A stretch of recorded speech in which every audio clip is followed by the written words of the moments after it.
Hello and welcome to Final Show Films. I'm the executive producer here, John Bates, and I've got a few pre-show notes for you. First of all, I'd like to thank our $25 tier supporters, Antitonic, Waterflame, Samantha Bates, and Maureen Montee, without whom we don't do much, especially not all the content that we put forward now. I also want to thank all the people that have joined on with us since the, I would say, successful experiment that was Midsummer Night's Dream.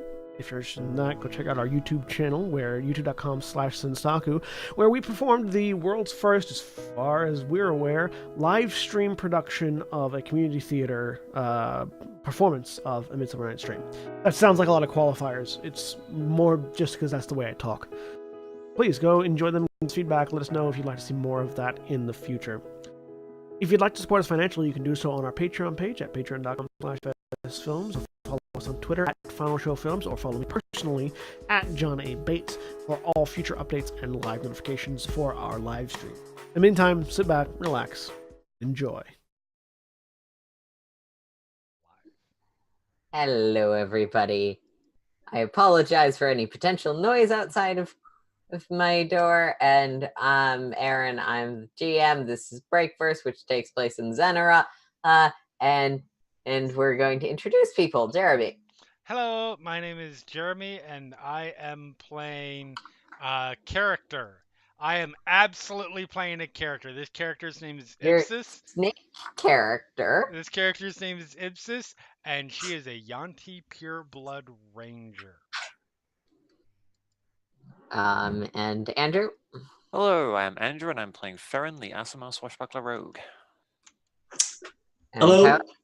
Sorry. Hello, I'm Tyler. I'm playing Third, the half-orc fighter, who is also a character. And Hello. Tyler.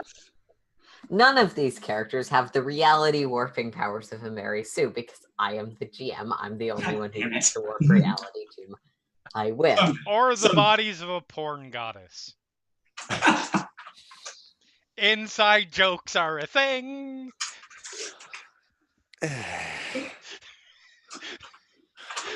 No, but later remind me to show you the new oh my god, what is this character art image I found on Pinterest? Okay, I will. I'm excited. Oh 'Cause boy. I apparently have a tendency to find these. So, when we last left off, Wolfina was within a silver blade. Now,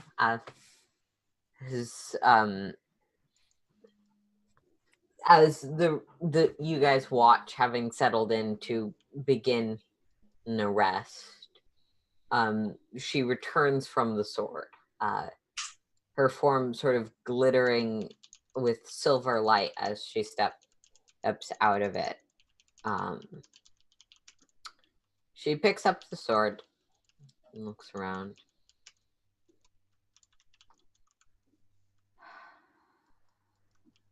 Hey, I'm going to be staying here and trying to heal these people, even if they don't want me. And she starts walking off.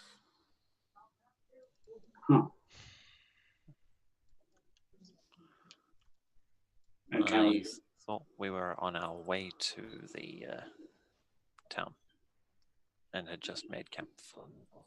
I think we're backtracking a bit to handle certain. No, you have not made it to Emlo's Wish. Yeah. You, at the end of last episode, were setting up camp. We are Okay. slightly backtracking in that Wolfina is currently walking off Yeah. Gotcha. instead of agreeing to watch with you guys. Okay. Ibsis just watches Wilfina go and goes back to continuing setting up camp.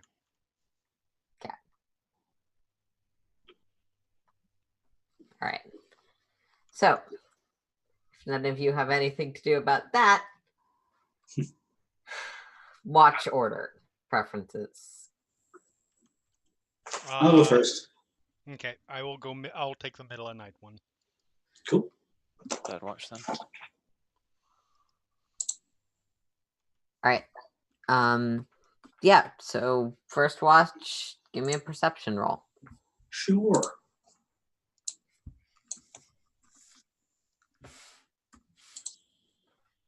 It's not bad. 17.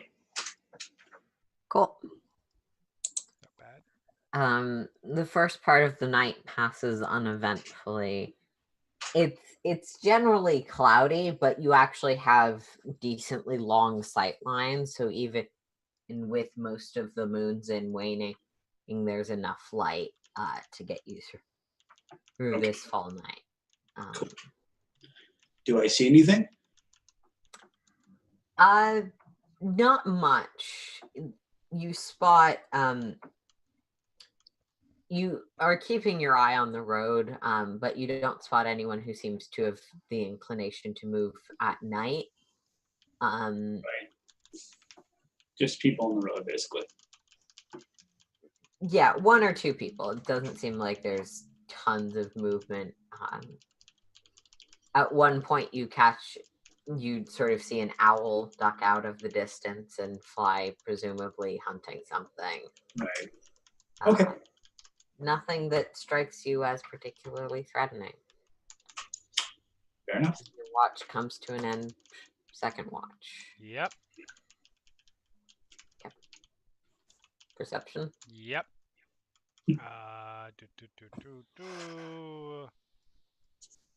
22. Damn. All right. With a 22, you're keeping a close eye out.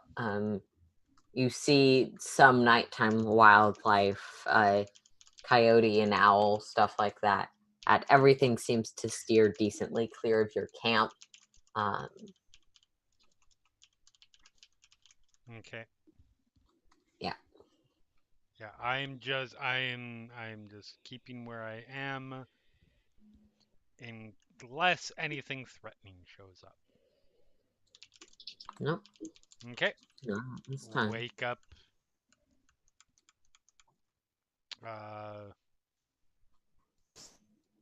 Farron for final watch.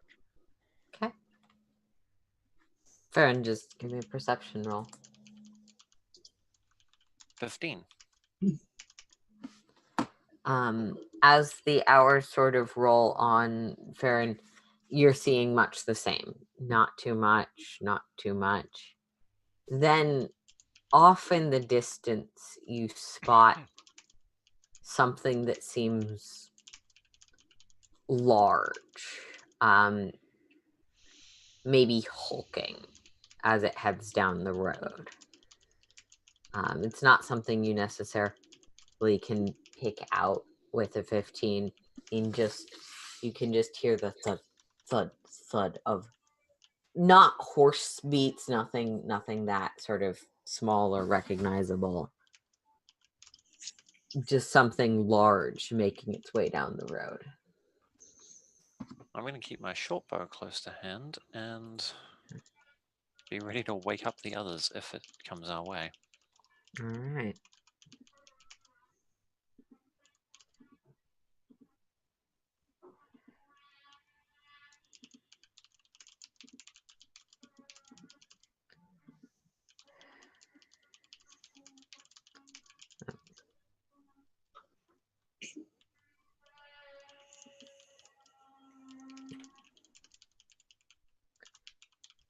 As you sort of continue, you watch the road. You see this creature's form more clearly.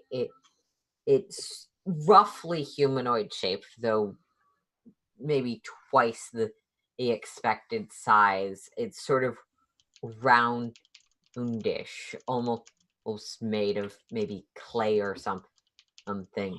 But it has an almost mechanical element to its walk, like clockwork, as it continues down this road.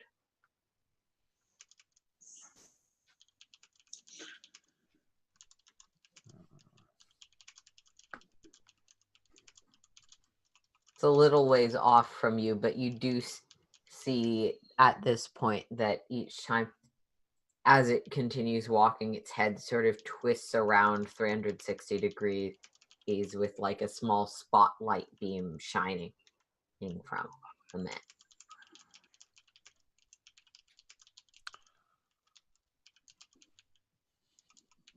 I'm debating whether to hide or stay where I am. What are you Well, gonna do? It's advancing. It'll probably notice the camp that way. You know what? I'm gonna try to make a stealth check to hide from it. Okay. Are you hiding your friends or just hiding yourself? Just myself right now. 31. Okay. Yeah, with a 31, you duck low in the bushes behind the small tree that you've set up camp next to. But it's headed in the same direction that you will be in the morning. One of those searchlights twirls around, almost like a cycloptean eye in the middle of its head.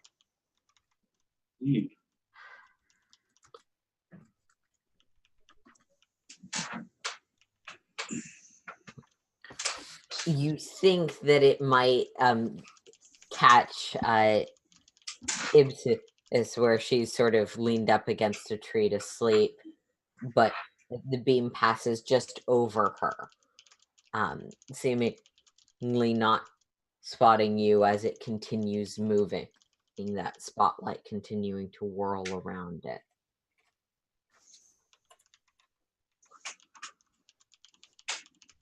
The next few hours of your watch are distinctly less eventful feeling. Yep. Sorry.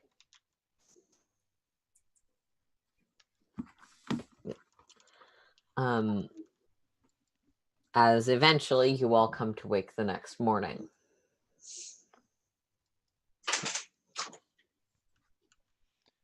And Ibsis, just as soon as she's awake, stretches, pops all of the things that need to be popped. Just immediately, as normal, gets up and starts putting the campsite away. All right. Bring the pack up.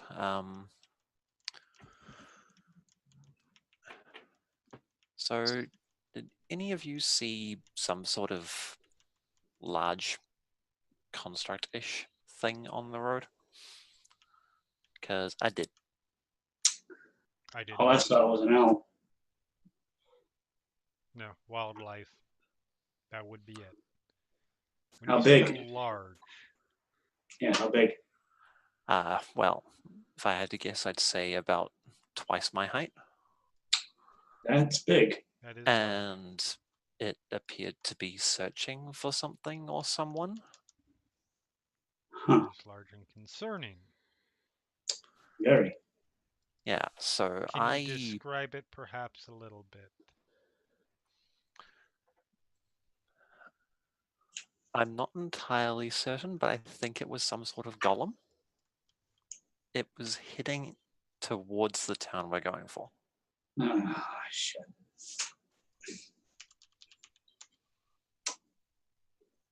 I've faced golems in my time. They are a bitch to kill. Oh, God damn it. And are you sure it was going in the same direction we are? Pretty sure. Okay. The road only goes two ways, and it was definitely. I know. But there it hates golems. I'm not telling you this. I'm telling the person who saw it. No, totally.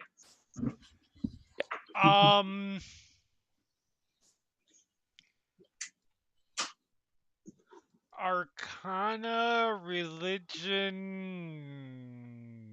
Arcana would be applicable if you're trying to know things about golems or about this specific golem.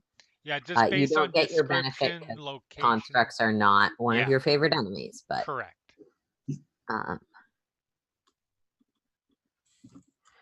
19. Yes. Okay, with a 19, most golems are not simply free roaming creatures that operate independent. Yeah. So this is the basic level you'd know pretty much regardless. They're not generally free roaming creatures. Generally, they are created for a purpose by someone with magical or alchemical capabilities, potentially then auctioned off to a different owner. Just because someone created a golem doesn't mean they are the controller of that golem. Like, the intents of a golem are usually benign, but usually pretty much irrelevant because their controller is doing whatever they're doing with the golem. They are definitively constructs. Healing and stuff doesn't work on them because they're constructs.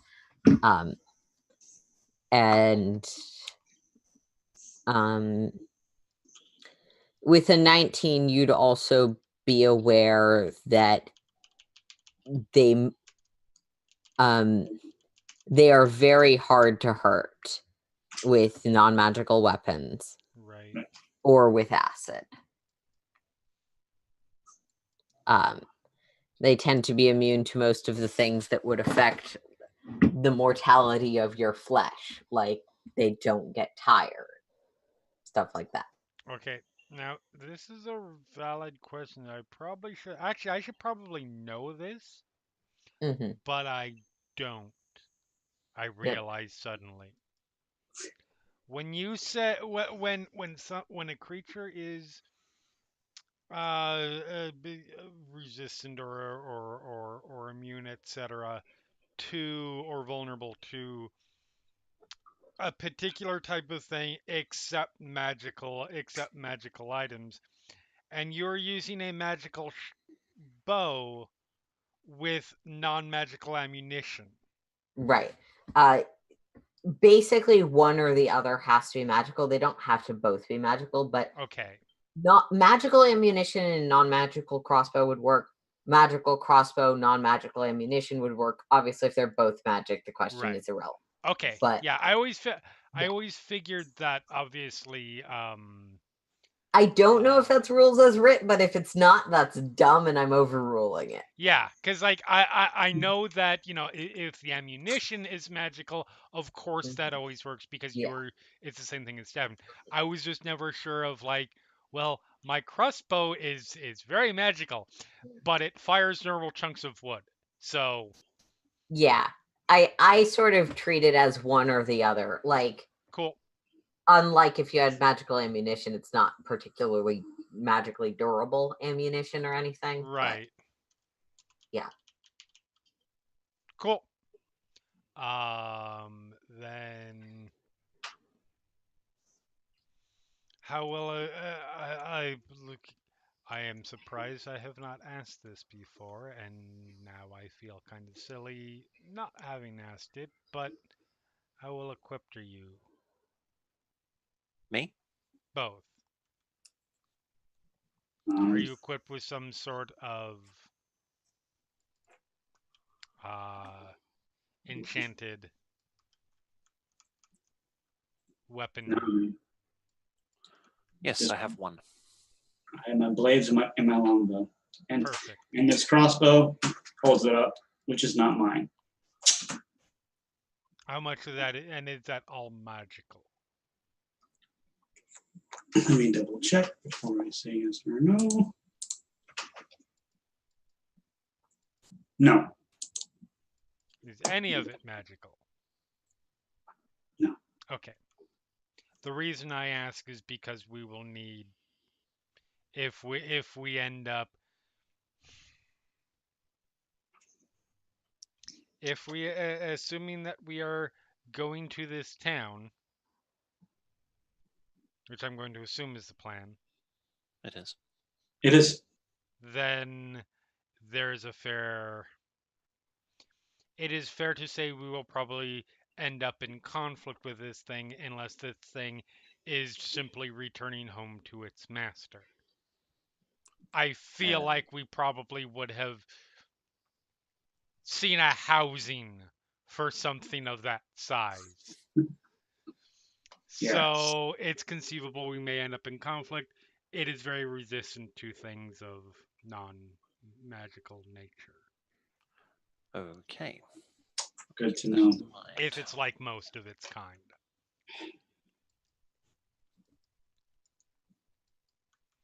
All right, well.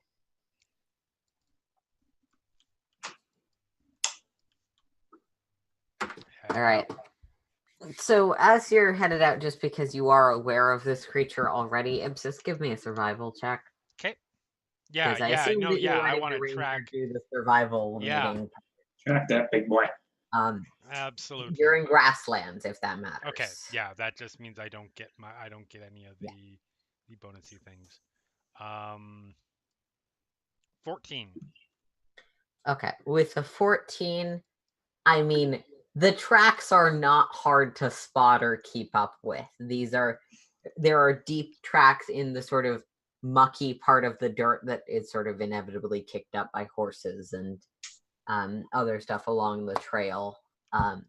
You can see clearly it is somewhat mechanical gait that doesn't seem to be increasing or decreasing, headed in the direction of Emlo's wish, or at least along this route that leads to Emlo's wish. Right. Does the size of the footprints give me any? Because size can be deceptive from a distance. Do I have any approximate estimate of?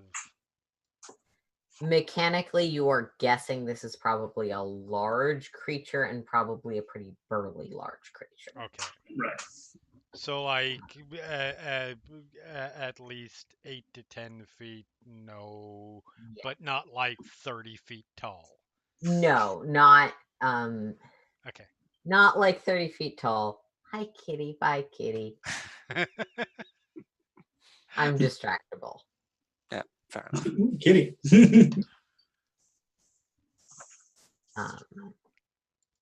Yeah. Cool.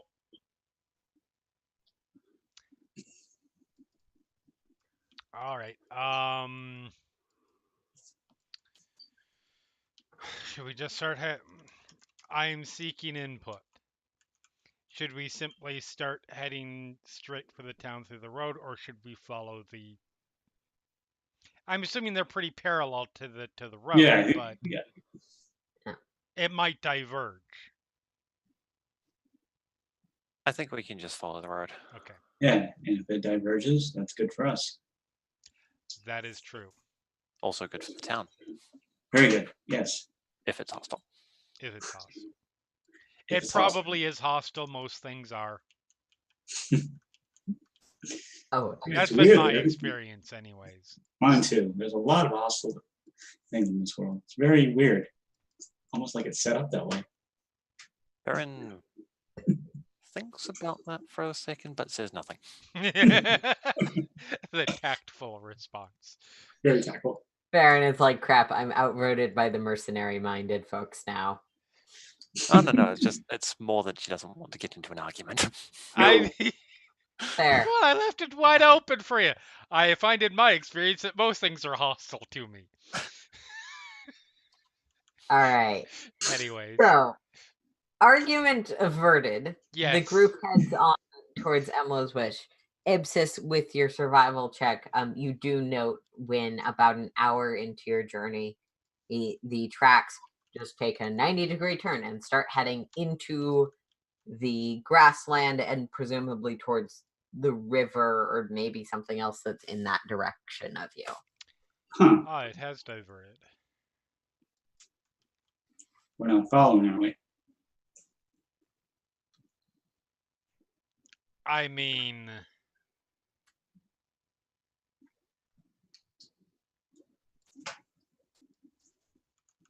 We can follow it, but that will... I feel like the answer is probably no, because we are probably going to put this to a vote, and I will be outvoted. Very true. But I just wanted to know I have correctly anticipated the situation. I consider this progress. All right. And Sarah's just like, okay, good. That's good. I'm not going to force you to follow any of the plot points. No. It's just making sure. So you continue heading in the direction of Emlo's wish. Yep. After another, you know what? We're gonna speed this up.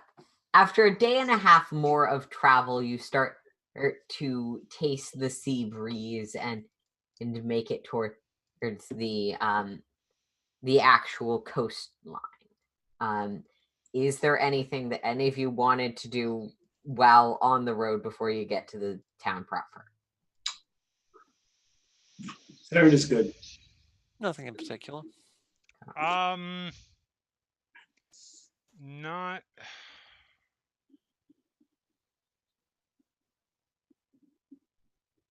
We do have a map of the area, right? Yeah. You have a reasonably accurate, for the sort of technology period, local map of this sort of road and some of the other things within Rosekeep's principality. Okay. Right. The only thing I want to do is try to guess where the assumed golem's ultimate destination was. That's not going to be too hard. There's off in that direction, there is some farmland, but it also becomes slightly more wild into some soft hills. The thing that sort of separates the farmland from the hills is a large river where you previously dumped some of Ska's stuff and then undumped some of Ska's stuff. Yes. That was pretty mucky and disgusting.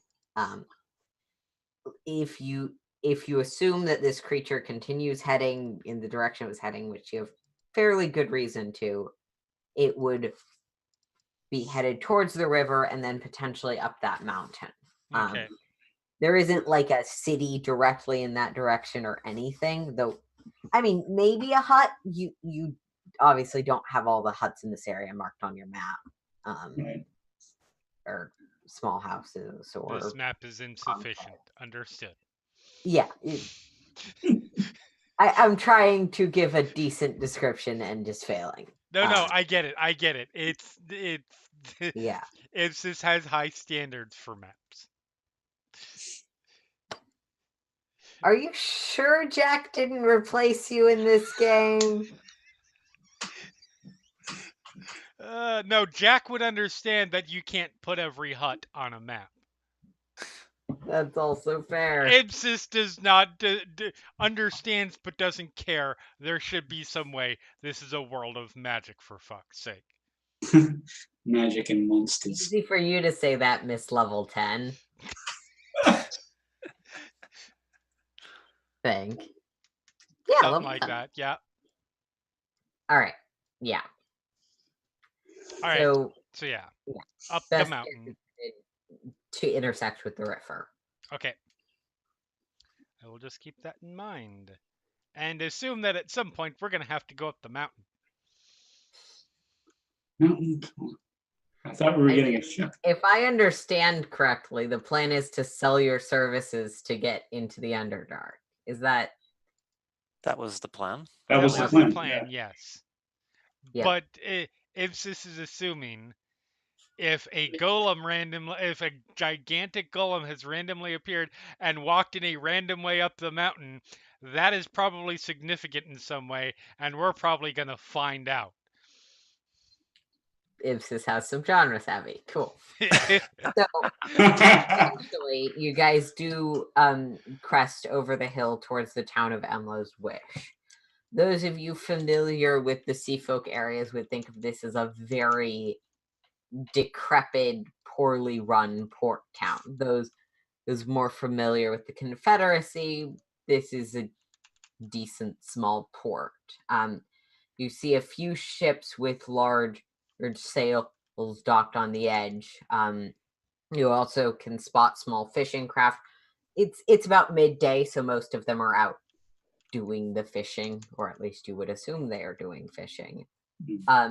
There's about 2 lines of huts and another line of market stall vessels and two sort of rickety docks that head out. Seemingly, that's what defines this as a town. Right. You can kind of see that the harbor here looks out surprisingly well over in this direction towards sort of the hooky bit. I'm sure there's an actual, I think it's called a cape. That sounds right. I think The hooky bit. And sort of across the sea to where those of you who are geographically inclined would know that Seafolk Land starts. Walking into the town, you pass a few people selling decrepit-looking vegetables, some kind of probably alcohol,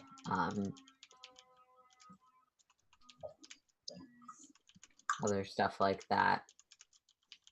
What are you looking for? What are you gonna do? I assume we're gonna head towards the dock area, right? Okay. It's just will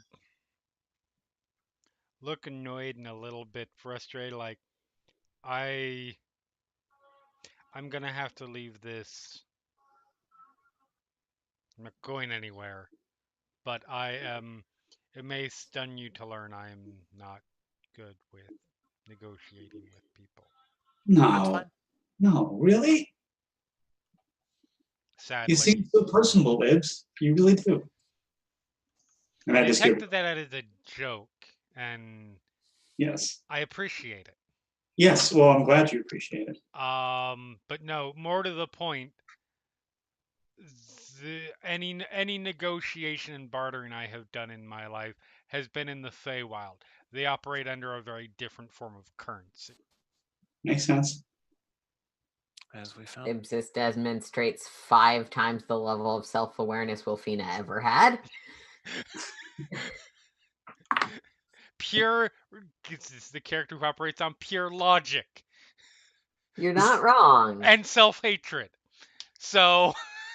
Yeah. Okay.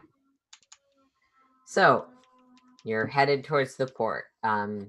Like I said, you see 2 larger sailing ships, both of them with somewhat nondescript white 8 sails. As you approach the port, you also notice one also fairly robust, potentially armored vessel that carries the crest of the Confederacy, which is sort of an upside down pair of angel wings with grain growing out of them. You guys can see it on the map. Hey, I know that symbol. Hey, visual reference. Oh, that's cool. I like that. Yep. Yeah. I like that. On its flags, though it looks like a patrol boat of some variety. At least to your best guess. To my recollection, none of you are particularly like pirates or sailors by trade. No.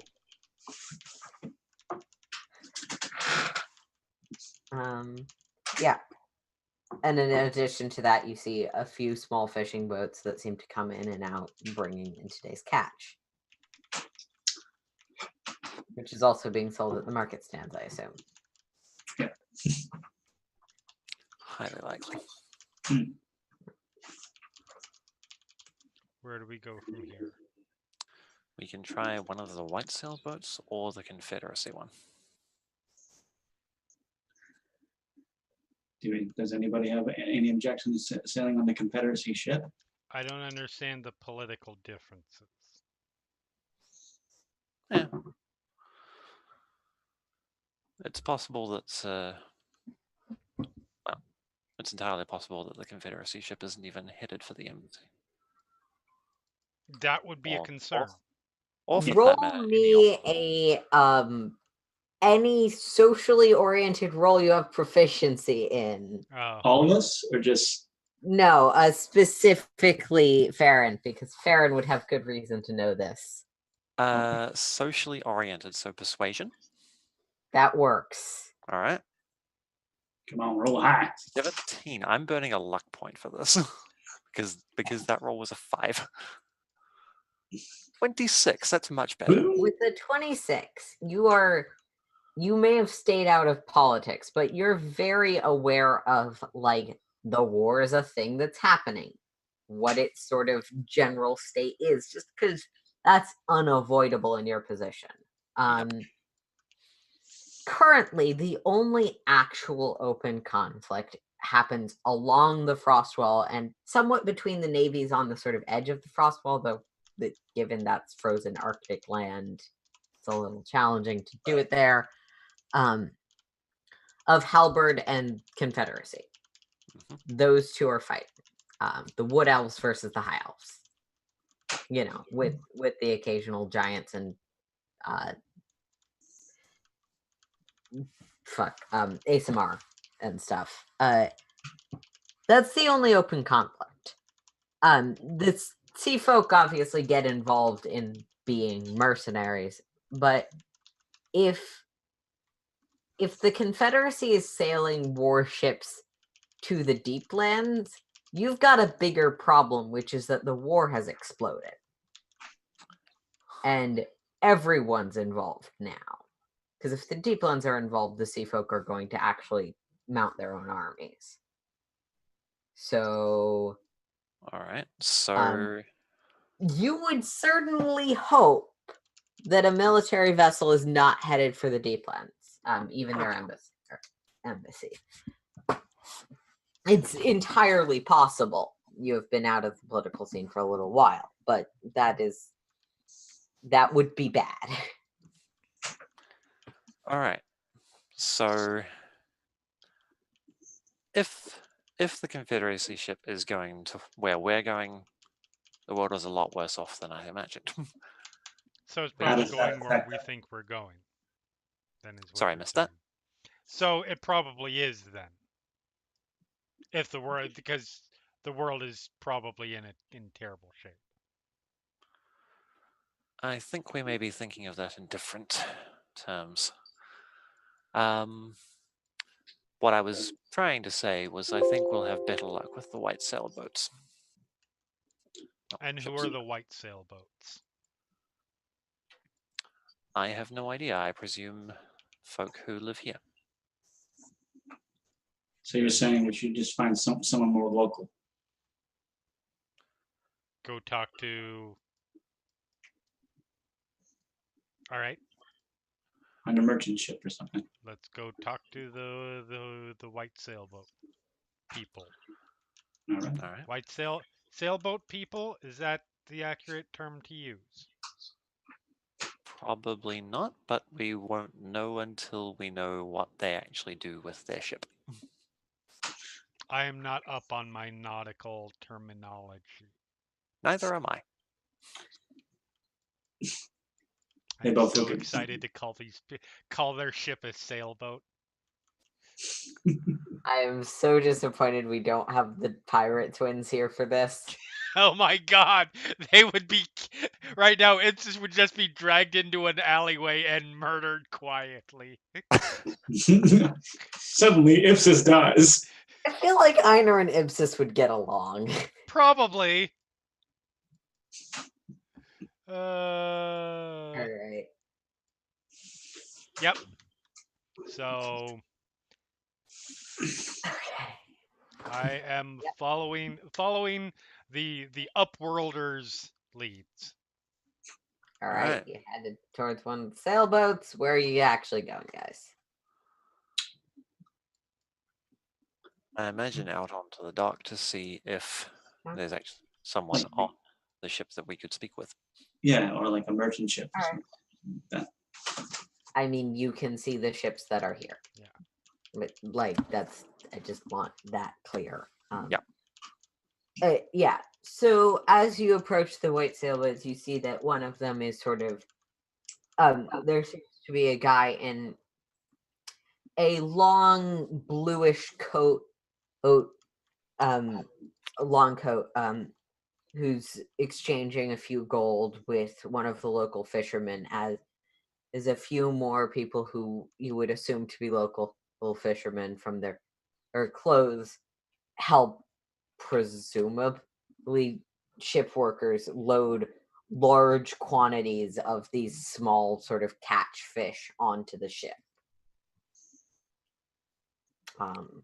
Looks like several barrels full, just of netted fish being brought onto the ship. You're a little far away to hear the exact conversation that goes on, but after a moment, they seem to conclude their business, and the man in the blue coat who reaches down, grabbing the last barrel of fish, is bringing it onto the ship. Do any of you speak Primordial? Give me just Great a second. question. Hold Let me on. check. I do not. Hold on.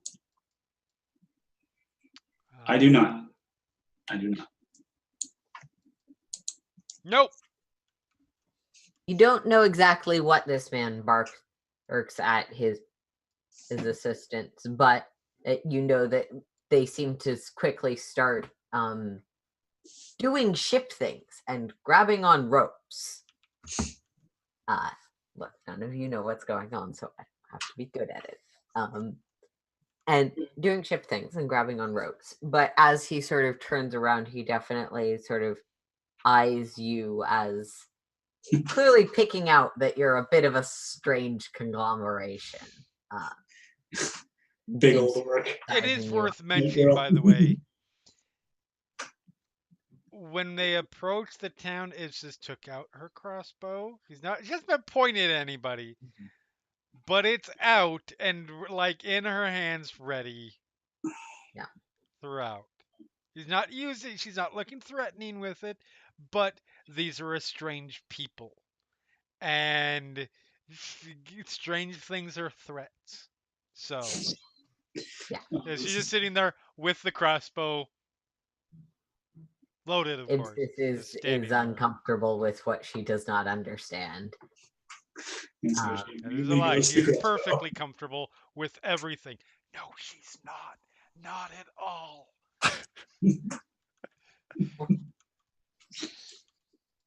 But yeah. So Yeah. And pointedly he sort of carry on.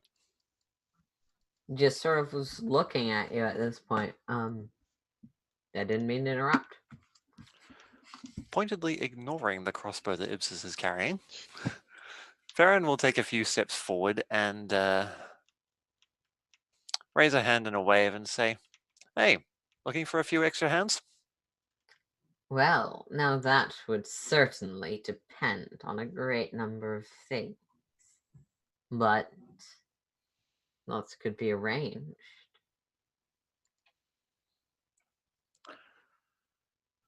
What do you have in mind? And he'll sort of slide off of the ship next to you. Almost too close by your standards. Looks you up and down. Well, I suppose first question is, are you headed somewhere specific, or are you simply looking to get onto the waves? We're headed for the Deeplands, and as far as we know, the embassy is the best place around here that we can reach. Are you headed that way, sir? Well, Deeplands. Let's see. I certainly could be. I wouldn't mind. It's a curious thing to want to do, to traverse the dark waters. But I'm not really much of one to judge. I certainly don't mind heading that way myself. Well, that's good to know. I'm sure we can come to some form of arrangement. Perhaps we can provide labor force in exchange for passage. What would you like killed? Or defensive detail, that works too.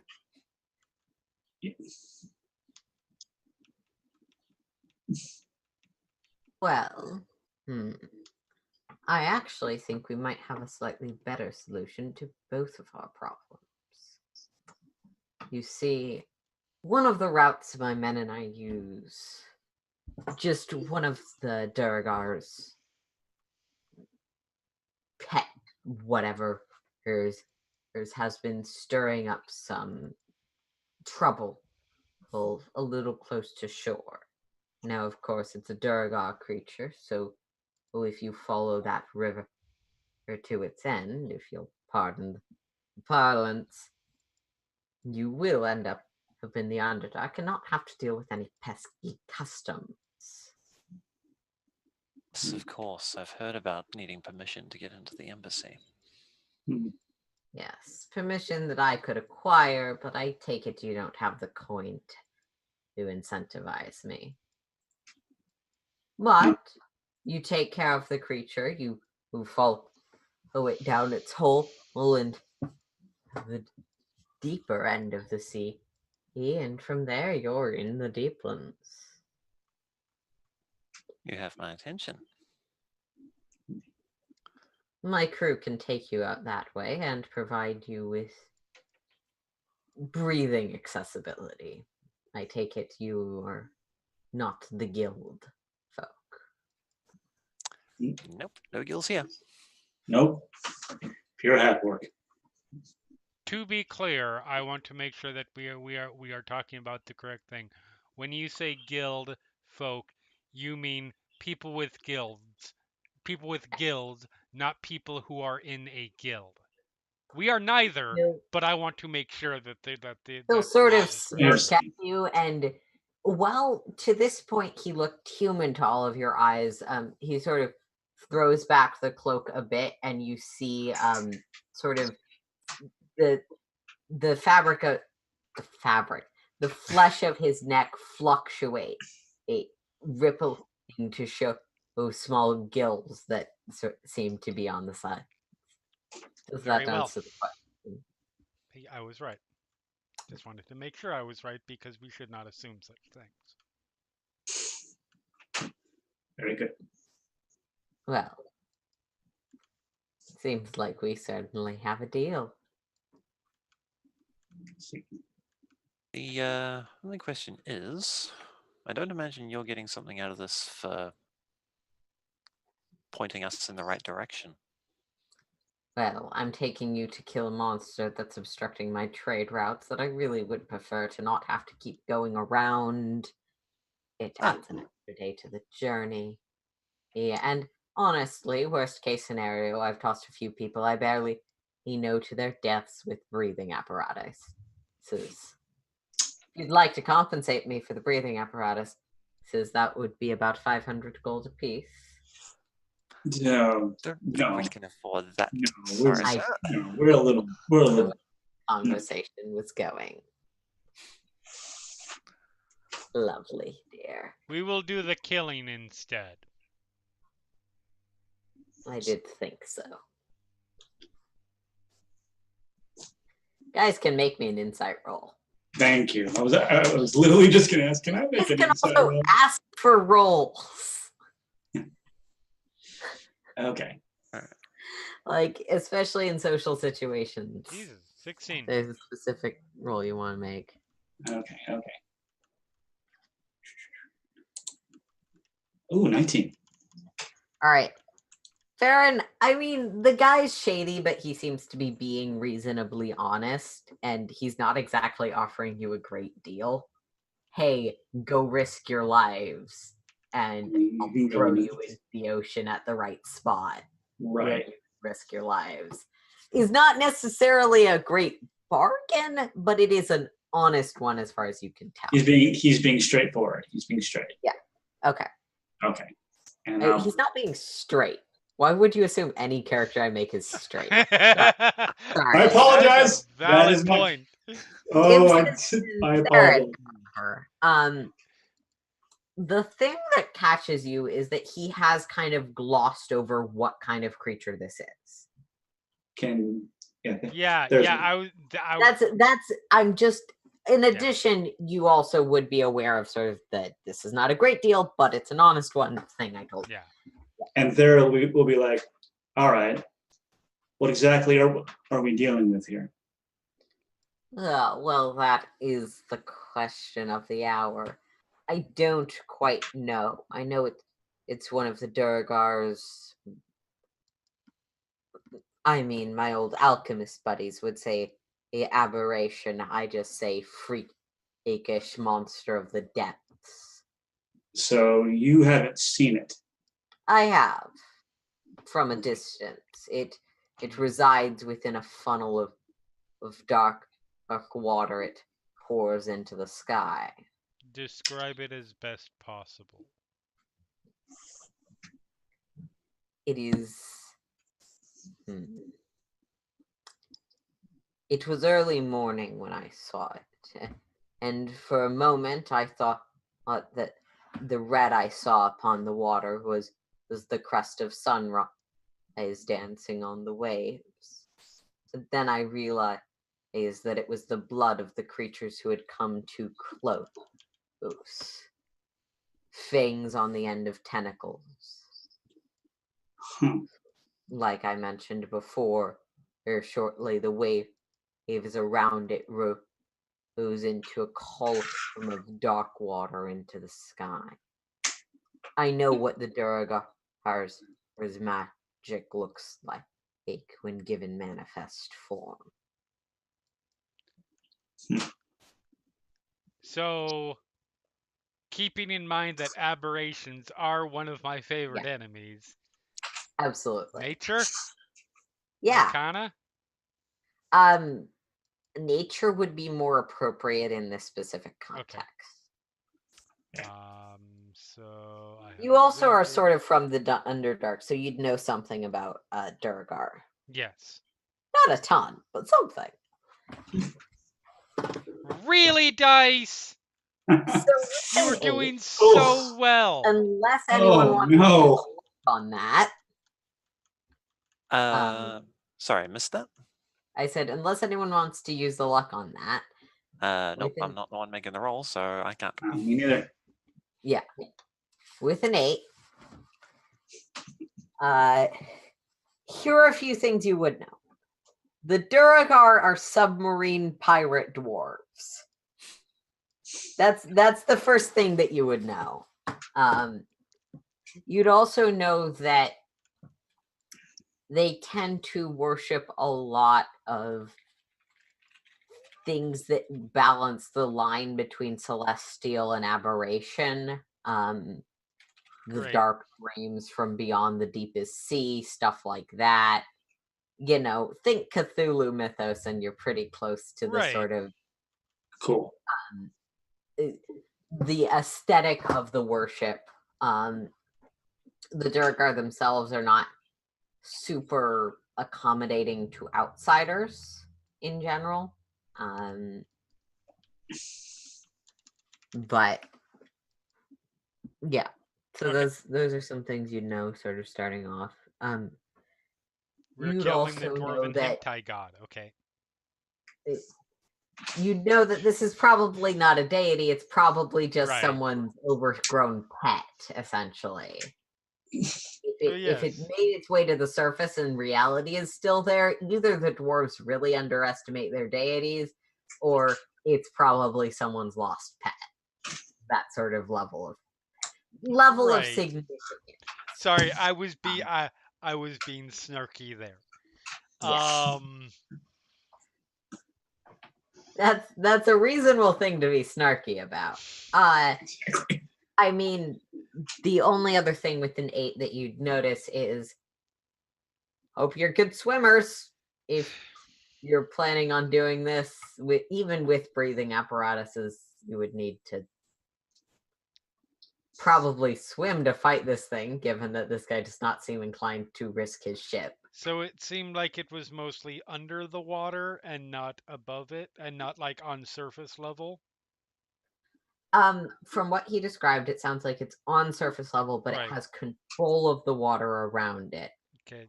And given he's not bringing in the ship. Right. No, yeah, no. I'm thinking tactically at this point. Because if Yeah, it's sure. underwater, or if it dies underwater, my primary method of assault becomes far less useful. Because I don't know if you ever fired a crossbow underwater. I Yeah. haven't, but I know physics. For a reference no one will get, it's an underwater basket weaving situation. How would nobody get that? Isn't Yeah. underwater basket weaving like a common joke? I only know it from the XKCD parody of the Major General song.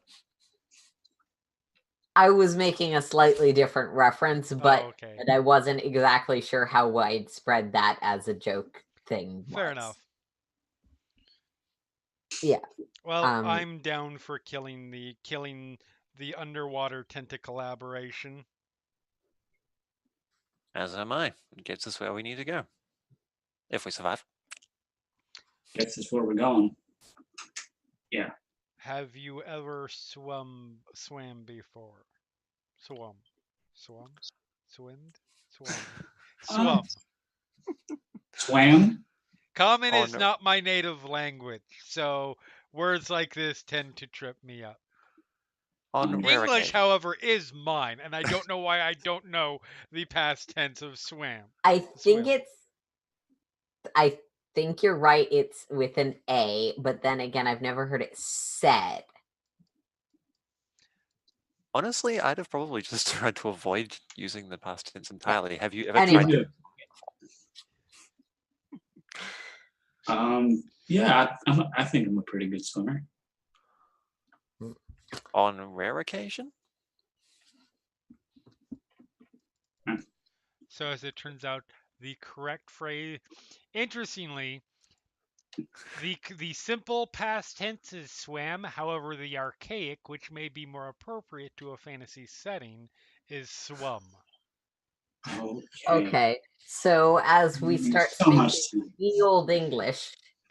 I mean, if we're not educating our viewers, yeah, we're missing an opportunity here. Okay. Anyway, little swimming EI is thing not comes up in the my screen. forte necessarily, but I can do it.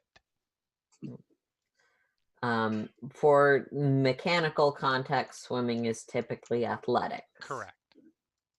Okay. I can do it okay.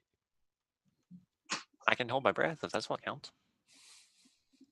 Holding your breath is constitution. Assuming that the random manipulations of fate and chance that seem to guide us does not look down upon me at that particular moment. So, aside from the comments about your dice rolling, it is constitution, but he has offered you the ability to breathe underwater as the thing he is compensating you for. Which, even for those of you who are good at, if you're gonna swim down far enough to get to the Underdark, is probably useful. Yeah, that would make sense. That would be much appreciated. Thank you. Of course. Well, consider my offer, dears. The ship will be leaving at dawn, so anything you need from this, be sure to grab. And he will sort of twirl off and start getting back on his boat.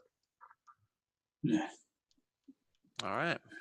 Looks like we've got passage. Excellent. Sounds good to me. And we get to kill an aberration. And it's not even my birthday. What? That's not true. I don't know if it's my birthday or not. Okay. That's there. All right. Are you joking again, or? No. Okay. It's just hard to tell sometimes. I'm just making sure. I will endeavor to make it more obvious by smiling when I joke. Okay. And then she tries to smile, and it just looks creepy. Oh, good. That's good. Right, Farron, isn't that good? Sure. Yeah.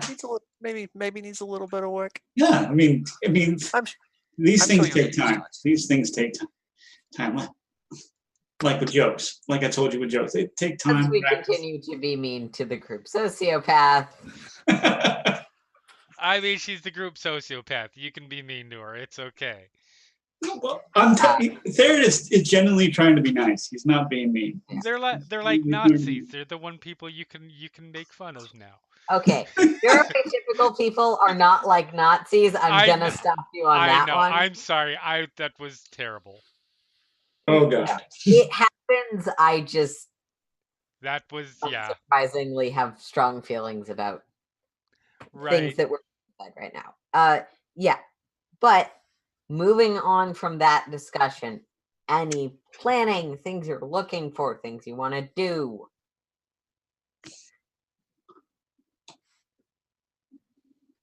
What kind of merchant shops other than local produce are here? Local fish, fishing supplies,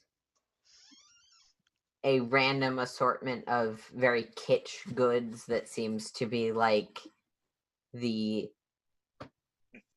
the extent that trade ships stop here, that's where that is. You spot some like silks, which aren't really from this region, ceramics, stuff like that. All right.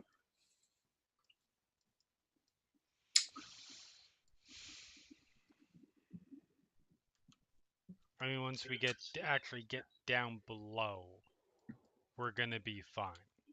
I will be able to forge and that sort of thing.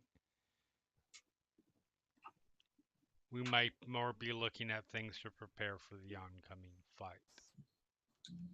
Yeah, that was kind of what I was hoping for, but I don't think Yeah. there's much of anything here that. Like weaponry. I'll check around like just a random place on the off chance that there's somewhere with healing or. Why don't you all make me investigation rolls and let me know what you're primarily looking for? Okay. One thing or one kind of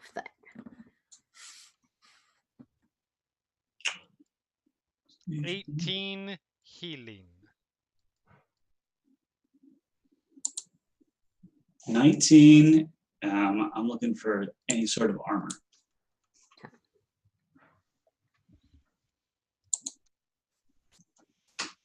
17 and travel supplies. All right.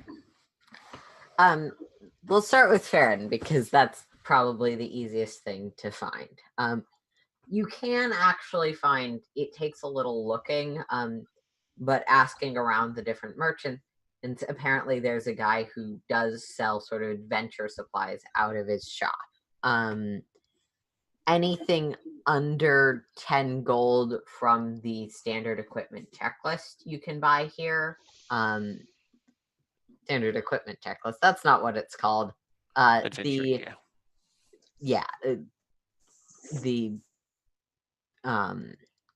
equipment list from the book. Cool.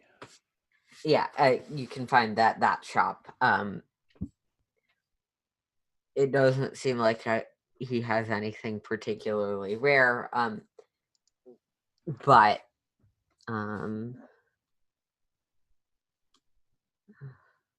anything from the adventuring gear table that's under 10 gold.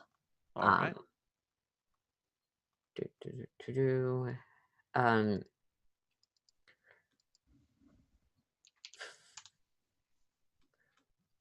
You were looking for armor, I believe, Third.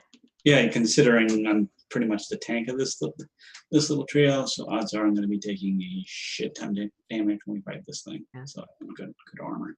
So you do find one person who has like an heirloom set of armor that hasn't been used in a few generations. That's the right size for you.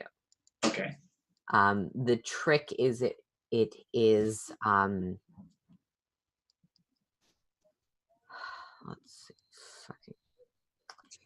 Sorry, it's been a few weeks, so all of the notes I had for this town are off. So they have some half plate, which like the person selling it's like it's not seen use, but I've kept it clean. All I right. don't know quite what you'd need it for.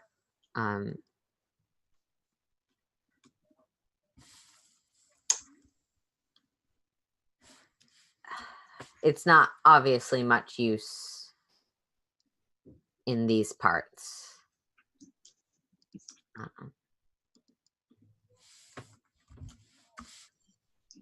Would it be of use in the Deeplands? I have never been to the Deeplands. I see. I see. A thing that's worth knowing is that some heavier armor makes it harder to swim. Good point. Or, is metal, and thus you sink like rock. I did not consider that. I forgot we were swimming. Okay. If you have the coin, of course, it's not like I'm using it for much. Just for the sake of argument, how much?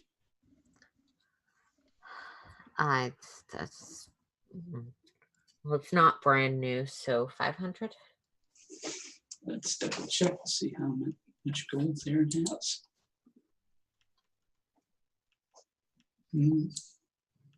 Oh no. Okay. He'll politely say, thank you kindly, but I think I will pass. We'll give a nod and head out. Yeah. You can also find one guy who has a shield he'd be willing to sell for book price. Okay. For how much? Sorry, I was... Sorry. No, it's fine. I just didn't reorganize my notes after I made them 2 weeks ago. This is my fault. Gotcha. Ipsis, you can find one whole healing potion in this town, which is surprisingly a lot. Okay. And you can also find a healer's kit, both of which are available for book price. Okay. Sorry. How many? One? One healing potion and a maximum of 3 healer's kits. A shield is 10 gold, by the way. Okay. And I do, so I will buy that shield. Yep. 2 gold. Yep. Minus that. It has the same stats as any other shield. Hooray! You can't use it and a 2-handed weapon, or like you can't dual wield and have a shield, but yeah. Right.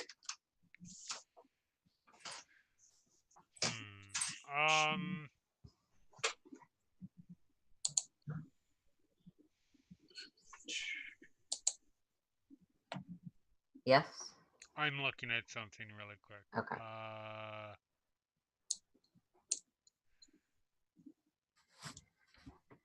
And Sarah, because you rolled your highest on your investigation roll,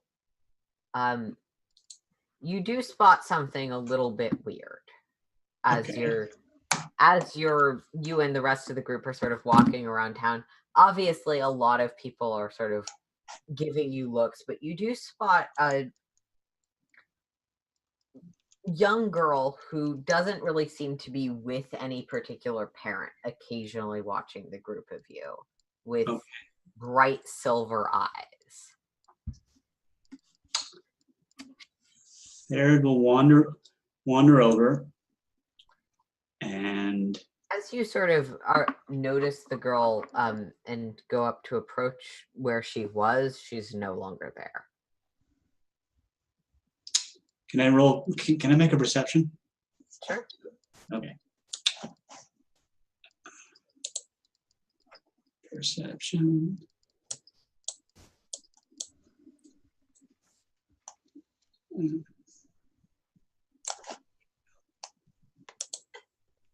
10. You look around the entire market, just sort of scanning for this. Very noticeable, especially because most of the children walk around with their parents. Right. If at Not to all. mention she gets silver eyes too. So Yeah, bright silver eyes are also a little bit unusual. Less so in an area with lots of high elves and ASMR, but right. still not typical. As you look around, you don't see her. There's still that like tingling sensation that first made you glance around and see her of being watched from somewhere. But Right. Okay. I will glance around maybe one more time just to be sure. you rolled your perception check, unless there's. I know. I'm not asking for another roll, but he would just Okay. look around one more time Yeah. before kind of rejoining the others. Interesting. Ipsis is talking to the. I don't have the financial. I don't have the strict coin for that, but I do have this, and she puts the decanter, ventless water. What's it do? I'm not a mage myself. Provides water, nonstop, in various versions. I would demonstrate it, but we are in your we are surrounded by your goods, and that could be Magical source of fresh water. yes. The woman From a comfortable from a Yeah. trickle to a strong enough force to knock people down. Let's see how good she is at this.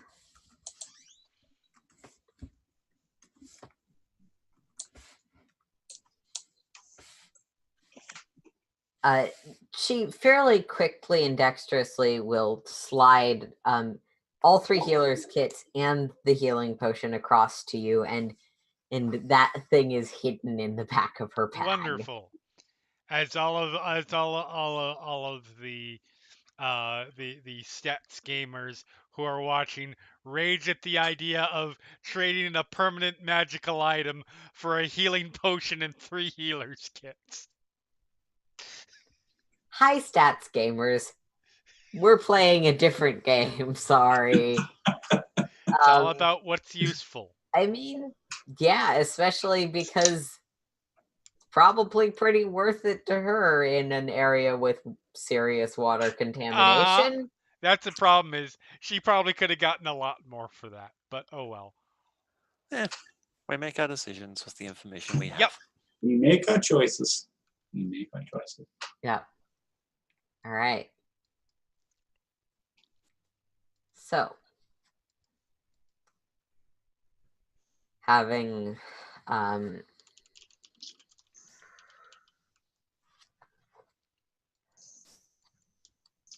determined that. Yep.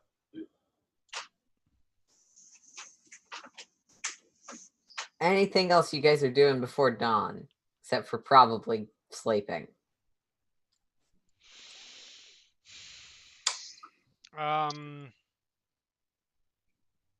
Don't think I really have anything else that I desperately need to do. I am going to give each of them, both Farron and Therad, one of the healing kits. Okay. Just as a refresher, if you haven't read that part of the book, it's my favorite section. They each have 10 uses. Yes. Yeah. Gotcha. 10 uses, make a medicine check, stabilize someone. Okay. Because if I go down and they don't know I have healer's kits on me, that's not useful. It's not.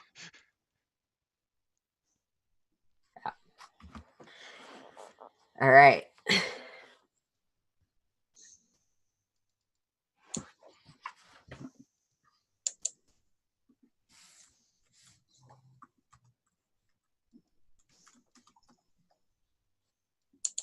And otherwise, nope. I will simply prepare, and just to while time away, I will. I will read the book of Endless Wish laws. Well, they're Rose Keeps laws, but Rose uh, keeps. No, we had gotten specifically the one for the city we were going to. right, you got actually both of those things. Yep. Yeah, When? the I huge don't tome remember. you were given was for Rose Keep, but you also got essentially a tourist guide to not being an awful person in Emlos Wish. How to avoid going to jail in Emlos. How not to be a dick. Most of it is fairly obvious, like don't murder people, don't steal from people, don't pollute the Things dark local nights. water supply. I mean, Aaron, you say fairly obvious. Okay, it's information that would be useful to Ibsis, but I trust you as a player Yes. to intuit. Correct. That is fair.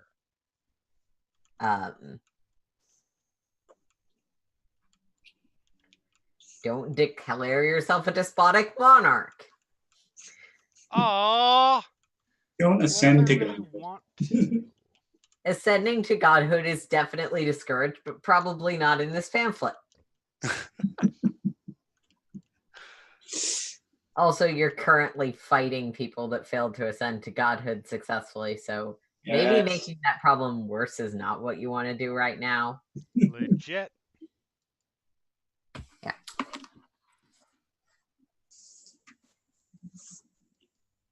All right. So yeah, that is the entirety.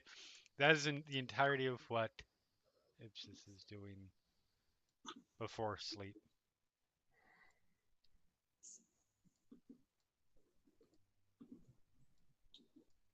Okay.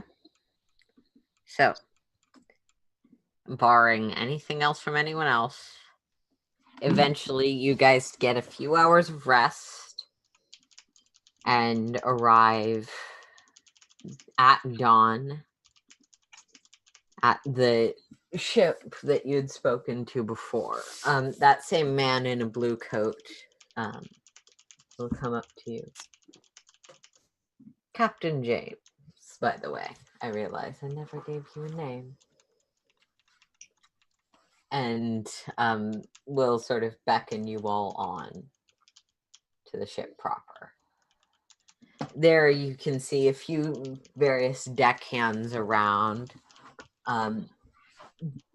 Captain James will sort of wave towards an Aragonasi woman who sort of steps forward, eyeing all of you a bit suspiciously.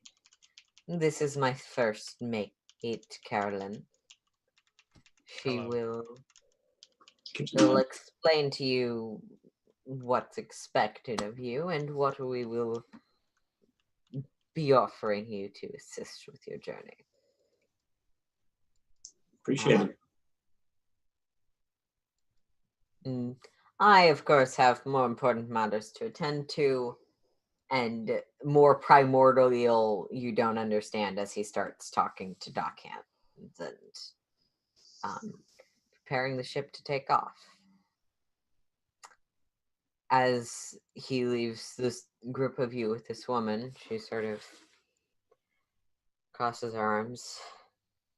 So, essentially what's going to happen is we are throwing you at a problem, hoping you fix it, and backing off to see if you fix it or not. That sounds like an accurate representation of what the plan was. When you say throw at, is this a literal definition? Or do you have catapults we will be launched off of? Don't have any catapults, but if you would prefer to be thrown into the water, then jump in on your own. I can arrange that. No, I was just trying to plan whether projectile range and momentum would be necessary to factor into first attacks. All right. All business true. Okay. So we're clear. We're not rescuing you. We're not even going to help you once you're done. Correct.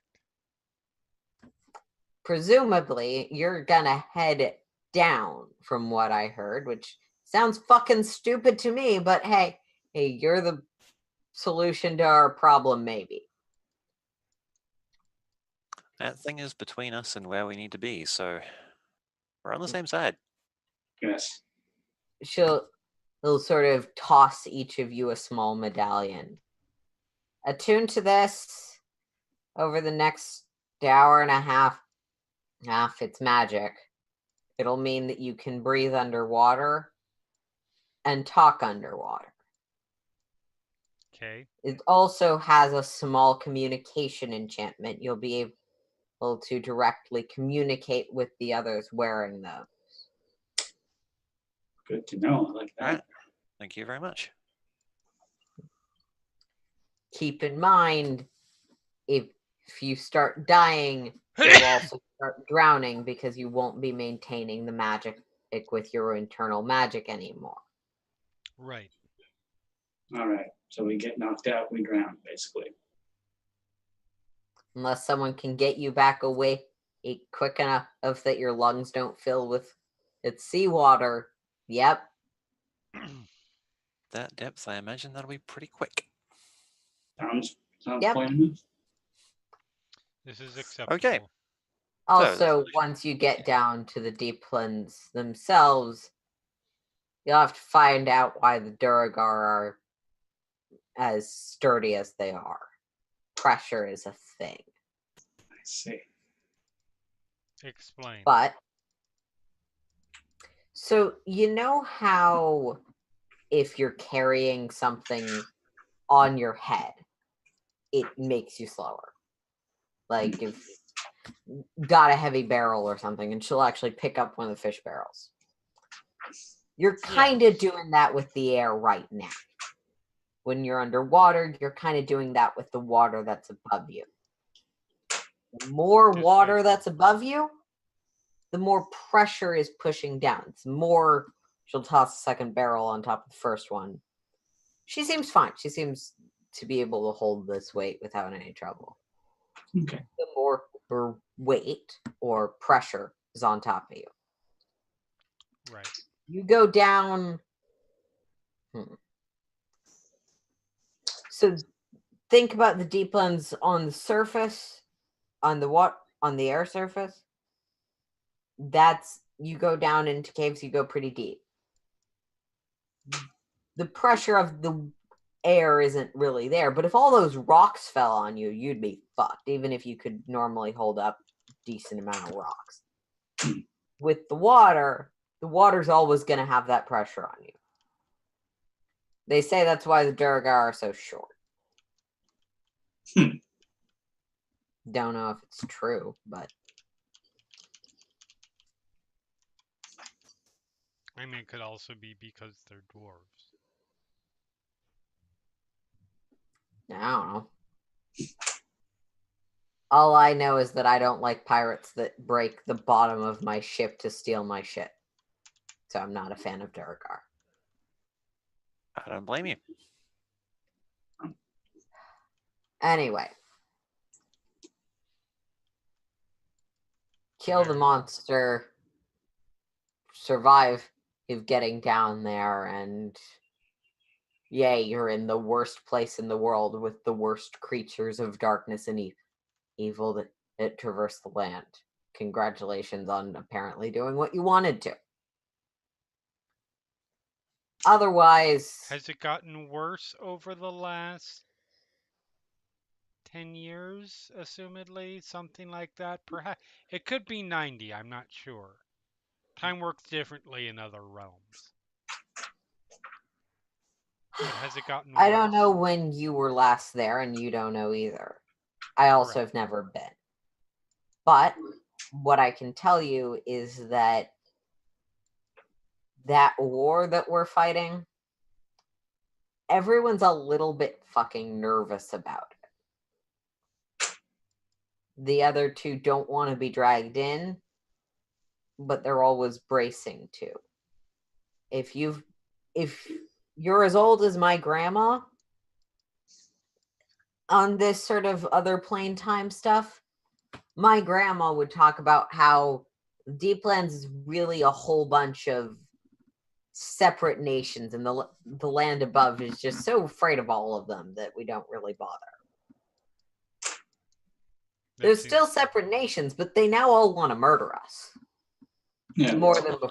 Before it was just like, we'd like a few more of you as slaves and stuff. Now it's, we are collectively afraid of your military mobilization and would like you all to die. So I don't know if it's worse than last time you were down there.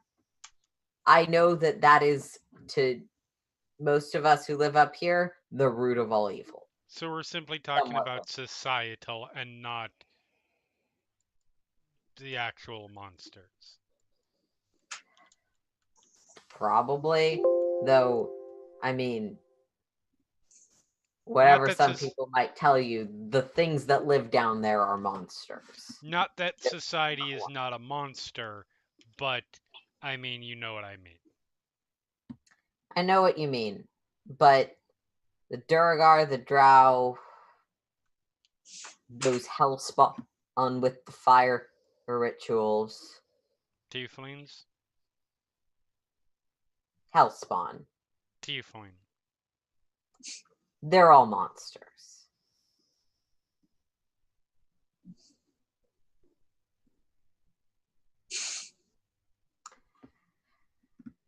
Have fun attuning to your death wishes. I don't see No, what literally, that's what we call them. Very well. All right, fair enough. And yeah, she'll head off. Wait till she's gone. Let about a beat pass.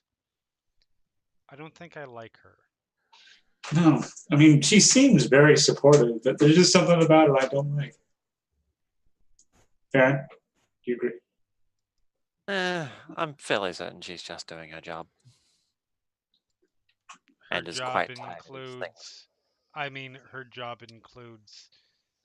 Is bigotry usually a requirement of being a first mate on a ship? I don't know, but I don't think so. But we all have our prejudices.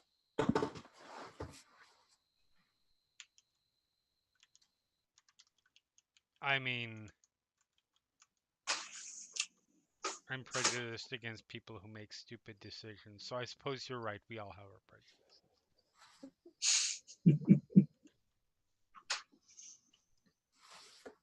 All right. Attuning, yes. No, I choose not to attune to my breathing apparatus. Keep in mind you have 3 attunement slots. If you need to get rid of something to have space, be aware of that. I do not. I don't think any of you will, but it's in my notes to remember. Yeah, no, legit. Yep, I need to check my boots, make sure that those are not. I mean, they're common, so I assume not. Nope. Okay. Yeah, I'm good. Nope. I think I'm good. That's 2 now.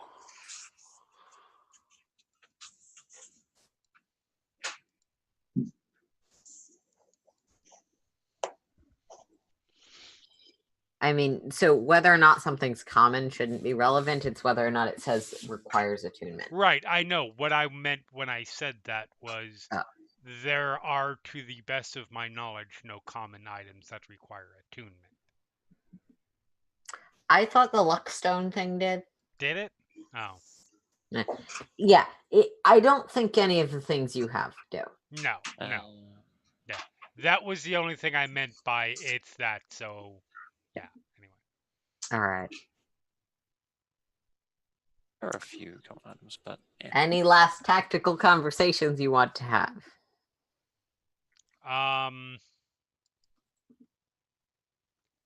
Don't think so.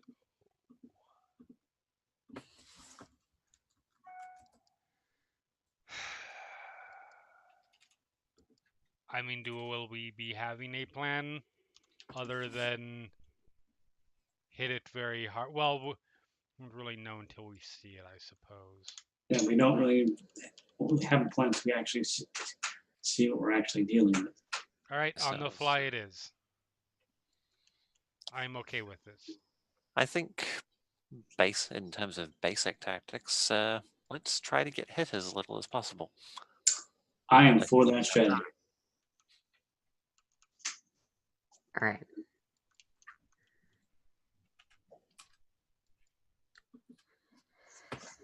Okay.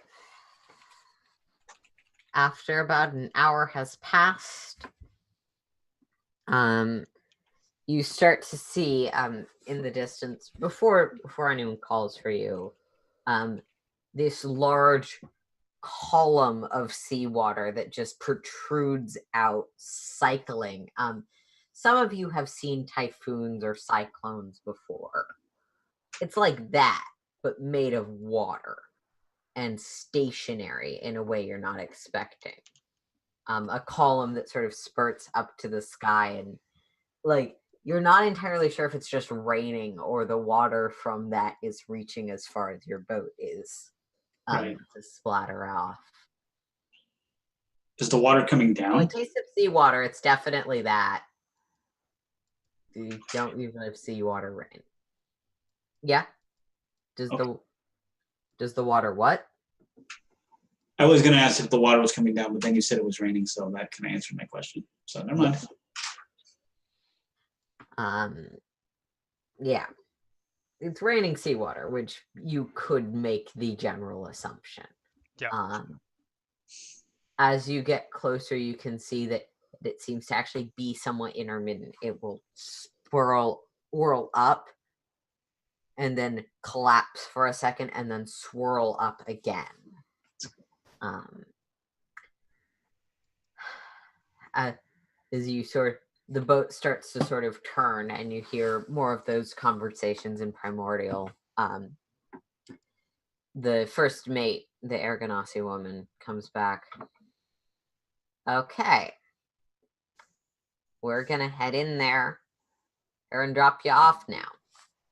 Please stand on the plank. One at a time. I'll go first.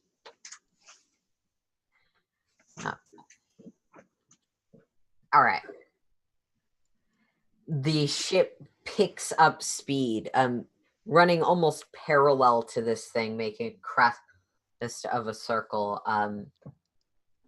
As it seems to reach a maximal velocity, and they have to angle the sails.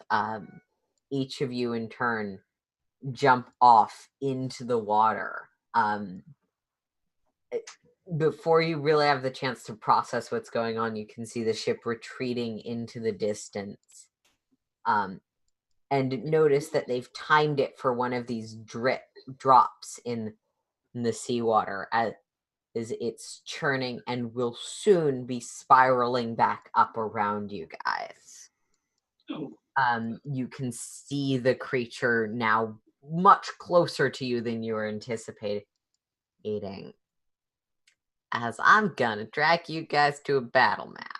Yay, battle map! Yay. Some initiative rolls. Hooray! And I know they look like just a rock formation. That is the outer circle of what will sometimes be the column of water. Gotcha. All right.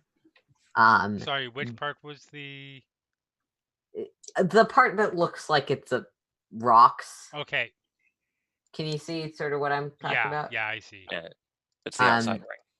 The areas that are brownish, again, it looks like rocks, but that's just because the map is not exactly what I was hoping for. Is difficult terrain, and you will have to make an athletics check to move through those areas. Fair enough. Okay. Otherwise, you are swimming. You'll maintain your movement speed, but can also go up and down, and you're currently floating on the surface, but can obviously go underwater. Okay. You can see that creature flailing tendrils around as I'm gonna hopefully have everyone roll for initiative. Yes. I have a question. Is the creature itself on the surface or below? What you can see of the creature right now is that blackish blob, and that is all above surface. All right. Okay. There's presumably more of the creature below, but you can't see it at this moment. 20. There you go. I'm going to save my luck and stick with my 20.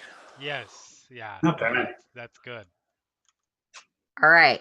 Let's So go. going first with a 25, Ibsis. All right. So now that I have a view on it rather than a very sketchy description, can I get another nature roll conceivably? Absolutely. Yeah. Okay. This will sort of substitute for an interact or other free That's action. fine. And it is an aberration, so Ooh. nat 20. Yeah, with a nat 20, this is definitely a Durgar aberration. It is. Aberrations in general are pulled from a realm of dreams, kind of. Mm-hmm. I'm trusting that Jeremy, the player, knows this part. Yes. Specifically, though, deep dreams and deep oceans have a symbolic tie, and the Duragar, being the ones that travel the oceans, have a symbolic tie to these creatures. This is a quite dangerous aberration, known as as the ones with two skins, to the best of your translation ability. Okay. Typically they have an external form which is truly horrific and can even inspire fear, and an internal form that is more concentrated power and both more recognizable and as a result more alien. Okay. You usually have to beat through one form and then the second one. In terms of resistances and immunities, cold and lightning damage probably won't do much in this fight. Is there anything specific you were looking for? I was looking mostly for what kind of attacks to prepare for. With this external form, you'd assume reach, tentacle attacks, melee, that sort of thing. Okay. Its internal form is much more challenging to say, as no two dreams are alike. That's but, fair. All right. Well, magic would be your guess for the second form. I am going to. Oh, let's just start off strong. And I'm going to use all three charges of my cloak Mm-hmm. to cast Fireball. Okay. I assume you're just centering it on the creature. I'm centering it on me and the creature. Right.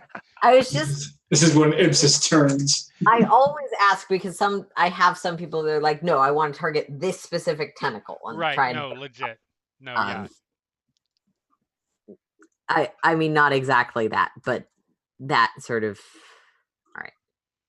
So it's a DC 15 Dex save and 24 damage on the Fireball, which is not terrible. Okay. Yeah. So you start to burn this creature and it seems to ignite. Like the fire lingers longer and probably does more damage than you were expecting, but yeah. Excellent. Burn it! Ignites in quite a bit of flame. And ow. It definitely didn't hit the dex save also. You notice that this creature does not seem particularly agile, more moving through the water by the movement of the currents than by its own spindly limbs. All right. And so movement in water is halved, correct? It's basically difficult. Movement in water is halved.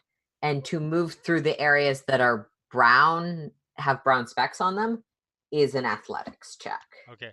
Oh, actually, you know what? Hold on. Is that only for...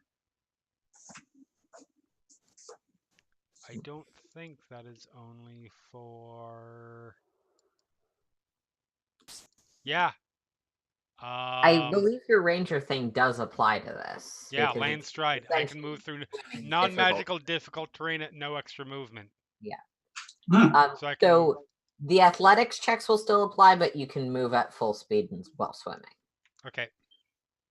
because those are magical. I am trying to separate because we are all grouped up, and that's probably not good. So Okay. 5. Will that require athletics from there to there? Yeah, Okay, that's fine. just make me an athletics check. Not my best roll. 17. Yeah, you're totally fine. You sort of you get caught in one of these waves and have to push your way through, going under, but because you don't have to breathe. Yep. That's 10, 15. I'm assuming I don't have to make extra rolls on each square. No, you're still sort of in the area of it. 20, So you're fine for this 25. move. I have a feeling I'm about to take an opportunity attack, but fuck it. 30. No, don't seem to take an opportunity Sweet. attack. And that is everything for me. Yep. Okay. Theron. Okay. Question. When you say half, so I only get 15 feet of movement. What's your movement? 30, I believe. That would be half to 15. Yeah. Okay. In that case, I'm going to move right here. Okay. Are you moving across the difficult terrain? I am. So yeah, that'll be an athletics check. Yep. Okay. Cool. All right. Oh, that's an 8. Damn it. An 8 is actually fine for the moment. Okay. You manage to actually sort of ride the wave, but you get the sense that you are in the calmest part of the storm right now, and that it's going to pick up again from what you saw from a distance. Yes. Okay. And for my action, let's see, am I close enough to hit this blobby thing? Not with my blades, but I'm going to take a shot at it with my longbow. Okay. Like so. 10. A 10 will hit. All right, excellent. That's 5. Actually, are you attacking this thing in melee? Yeah, you're in melee with it, aren't you? I assume so. So if you're making a longbow attack in melee, you have disadvantage. Okay. Do you just want me to re-roll? We'll use the 10 for this one, but so that Just to- second we're rolling that 11 in as the second roll of the first attack. Okay. Make me another one. Okay. At disadvantage. Okay. Yeah, Gotcha. at disadvantage. Gotcha. No problem. No worries. Oh, that is also a 10. Yeah. Okay, so both of these arrows impact into the creature. Okay. Seemingly doing a little bit of damage, maybe. All right. Okay. Once I get closer, I'll start covering it up. So that'll be my turn. I mean, you...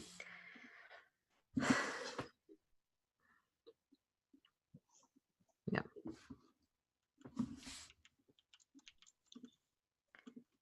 Okay. Farron.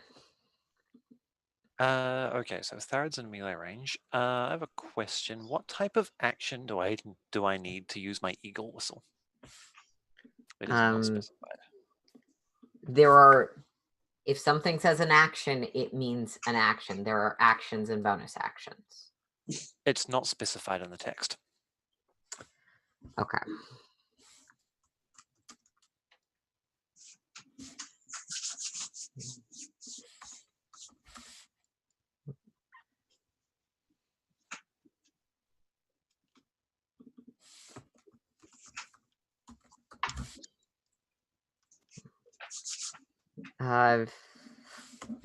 Sorry, where did I send that to you? Resources, items held. Right.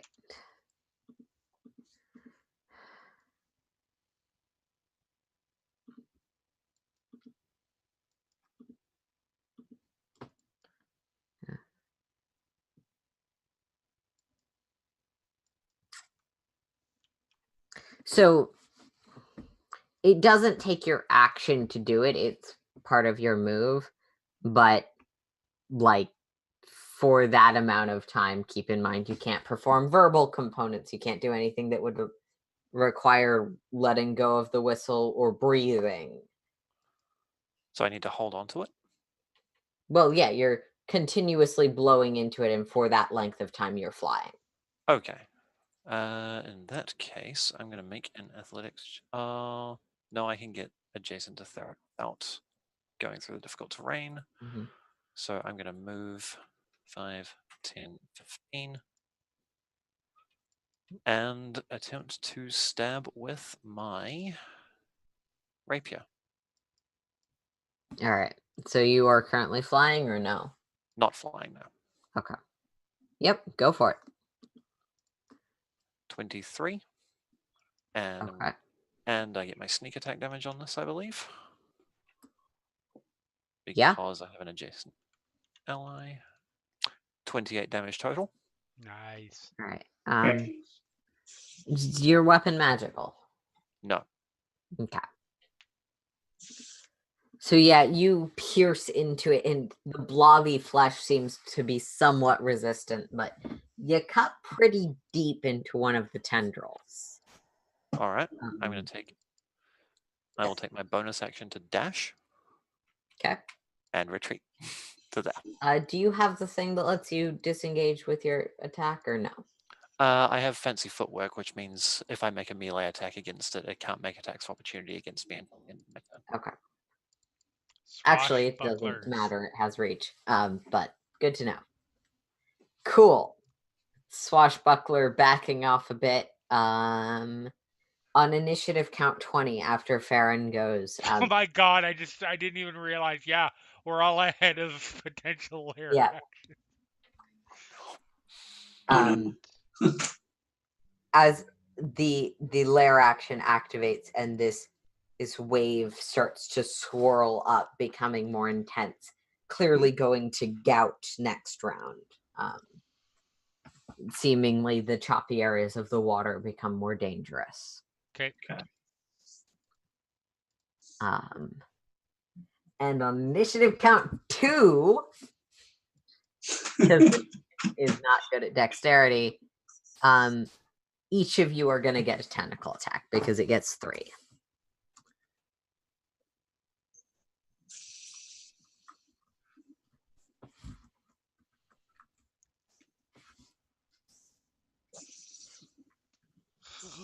Actually, no, it's... Ipsis did the most damage, so she's going to be attacked first. Okay. Does a 23 hit you? I mean, I could say no, but I'd be lying. Oh. So you are grappled by this creature's tendril. Oh no. And with an 11, the second tendril comes in to sort of spear your head, and while you're grappled, but you you duck out of the way. That's good. I would prefer that my head not be speared. That does not sound pleasant. Well, you don't really get a choice in the matter. You're grappled. I mean, I assume I sort of dodged a little bit to avoid. Yeah, you did. So I did get a choice, and I made a choice. Let's not get speared. It's reasonable. Okay, but the third one is going to whip out at Farron, who also did a decent amount of damage to it. I think a 19 hits. It does, but I'm going to burn a luck point to roll a d20 to see if it misses. Nice. Yes. Okay. Farron. I rolled a natural 1. Nice. Oh, I'm going to choose that roll. Oh my god. Good lord. Feel the cosmos decide that tentacle is just going to slap against the waves, spewing some seawater at you, as opposed to actually grabbing you in its hold. Yeah. So Ipsis, you are grappled. Are you restrained or just grappled? You are currently just grappled. Okay, good. I ignore the fact that I am grappled, and I shoot it a lot. Okay. Keeping in mind that it seems to be able to do more things with its attacks when you're grappled. I'm aware, but yeah, go ahead. the best way to prevent damage to yourself is to kill the thing hurting you. D&D. Okay, Ash. Killing is a form of healing. Okay, Ash. All right. Gypsies. So I'm going to throw sharpshooter into this Okay. because it seems to be fairly easy to hit.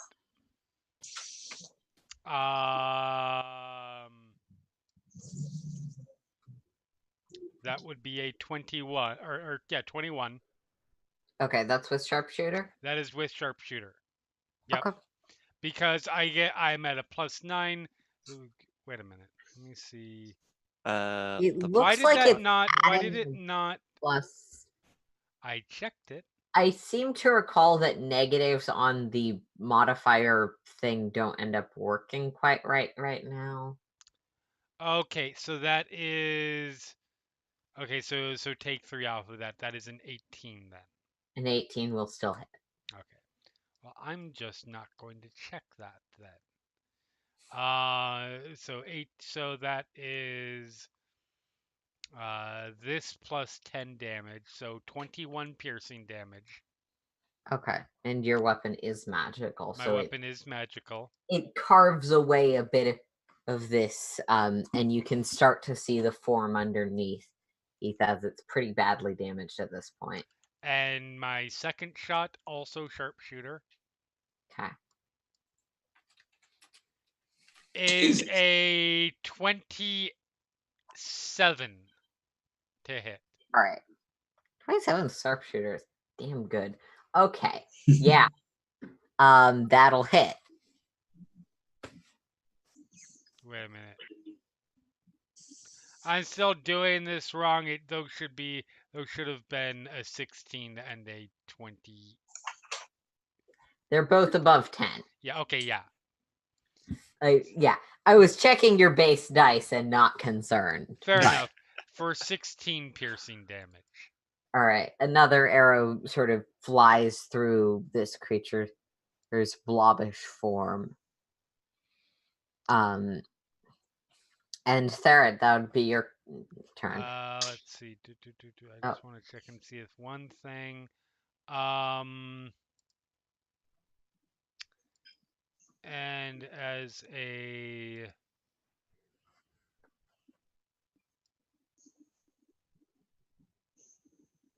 I should have done that last round. Oh well. You know what? No, I will do it now on the off chance that I can hold the concentration. I will cast Zephyr Strike. All right. So that way my next attack will, assuming that I don't lose concentration, will deal an extra 1d8 force damage, and I will have advantage on the roll. Okay. So,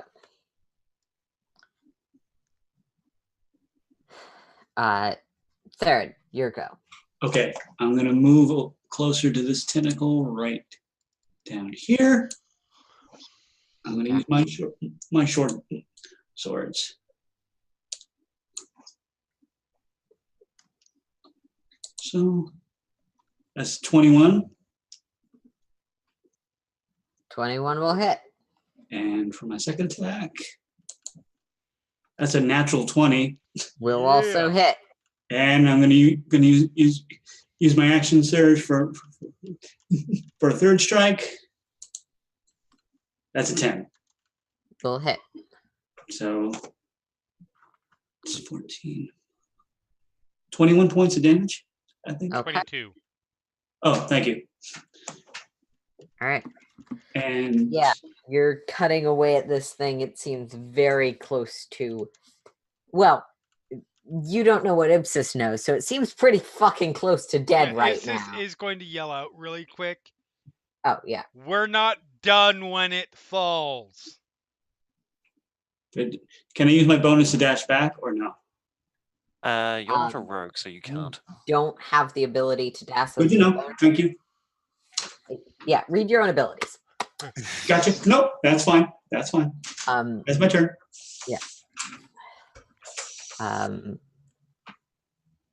And that would make it fair. And actually, it's going to use its legendary action at this point because it has one of those. Oh no. Hooray! The tentacle that's sort of holding you tighten its grip and yank you under. Oh, At this point, you are restrained and also underwater, which would be an issue if you didn't have an automatic breathing magic. Okay. But I'm gonna mark that on your character because you are kind of submerged in liquid right now Yep. and restrained Yep. because it pulled you under. Cool. The two of you see Ibsis go, we're not done when it falls, and then go into the water. Farron. Okay. With just a single hand and a thumbs up as it slowly You goes do under so. the water. For like half a with a second. crying Edward Furlong. right. Okay. You know what I'm going to do? I'm going to switch to my moon-touched sword Mm-hmm. and move back in. Take a stab. Alright. Go for it. 20, that hits. Yep. So sneak attack. 25 damage all up. Yep. And then I'm going to bonus action dash out again. All right. It may or may not have one hit point remaining Oh my goodness. at this point. So it is sort of flopping and it's still there completely, but it seems to be breathing heavily to the extent that a blob of slime breathes. Right. And you start to see, oh no, it can Lair attack action. and then do that. That's good to know. Lair action. Yep. Lair action. Right. Thank you. I gotta I'm be good at- fair. No. I should it's actually fine. put that on the initiative counter. Thank you. Yeah. All my friends in my usual circle flip their lids when I mention things that the GM needs No, to it No, makes do. sense. no, No, it's But otherwise. it's entirely balanced and Also, fair. see, the thing is, many of us GM for each other. Yeah. So it's turnabout's fair play. I helped Jeremy No, with. it's fine. Yeah, if I I have don't no do issue with it this, at all. they're not gonna do it for me. And yeah.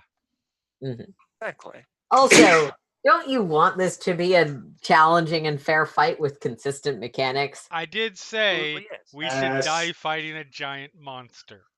That's Not honestly necessarily a lethal fight, but Yeah, okay. I'm kidding. This is Should be not a- challenging. Yeah. That's fine. So the water starts to churn much more dangerously, especially in those areas that are marked, and the water spurts out back into that column. There's no retreat at this point. It as the water sort of is surrounding you, you can kind of make out the sky. You're sort of in the eye of the storm, but the magical storm with very specific effects. Right. Right. Which is why it can do the other thing now. I need to read these abilities more carefully. And Farron and Therad, both of you are getting one attack. Okay. Oh, natural 20 hits Therad, so you are grappled. Okay. Sorry. That's okay. I think a 22 hits Farron. Jeez, I'm rolling well today. It does, but I'm going to see if I can get lucky again. Okay, go for it. Okay. 12. What's its modifiers? What's your AC? My AC is 18. Okay, with a 12, it will hit exactly. So I guess I did give away its modifier. Yeah. All right. Yep. Sometimes luck works that way. Yeah, sometimes you it's get a nat one, sometimes it hits you. Yeah. So it just, both of you are grappled, and from the water around you start to see this rippling of electricity. Oh, You're no. gonna all need to make me Constitution saves. Wonderful. Sweet. I do not have. I love D&D. Okay. 17. Oh, good. Constitution saves. Because I'm so good at those. 7. No! All right. I need to actually roll the correct dice. Ooh, yikes. Okay. So, Therod and Farron, both of you feel this electricity run through you, and you take 8 points of lightning damage as it sort of stuns you, not mechanically, but stuns you a bit with its static. Ibsis, you're underwater, so you actually should have been making this at disadvantage, and I forgot. Oh, well, let me roll again just to see if I can add a natural 1 to my die roll tracker. I mean, you already failed, but go ahead. No! Another 8. Yeah. I roll this. Don't I usually do that when I have advantage or disadvantage? Just roll the same number twice? Yeah, kind of. But Ibsis, you're underwater, and this electricity actually is getting to you significantly more. You have less opportunity to get away. Uh-huh. And it jolts through you, dealing 16 points of lightning damage. Bah. You're also not having a fun time under the sea. But I do have to make a concentration check now. oh, yeah. That's worth. Fuck you. Yeah. So, with the status is Farron and Therod are grappled, Ibsis is restrained. But it's Ibsis's turn. How far below the water am I? 5 feet. Shit. You can try and escape the grapple, and you get the sense that mechanically that will return you to the space you were in. I'm sure that it will. As Okay. this is really annoyed by the idea of potentially not being able to do anything else. Mhm. It's definitely close to its second form.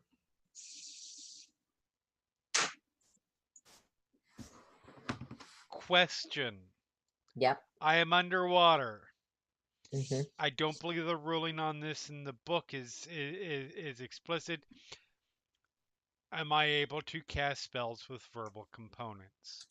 I would normally say no, because you need to hold your breath to breathe, but you don't need to breathe right now because of the magical the pendant. Okay. So I will recast Zephyr Strike. Okay. That gives me advantage on my next attack roll, which will flatten it out to a straight roll. All right.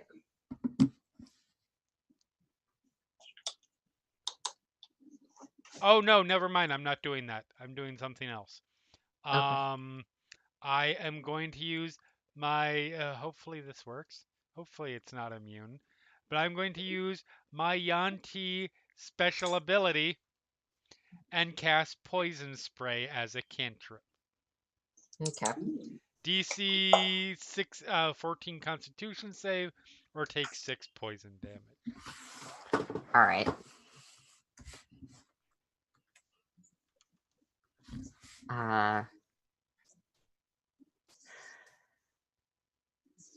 Okay, poison damage is fine, but so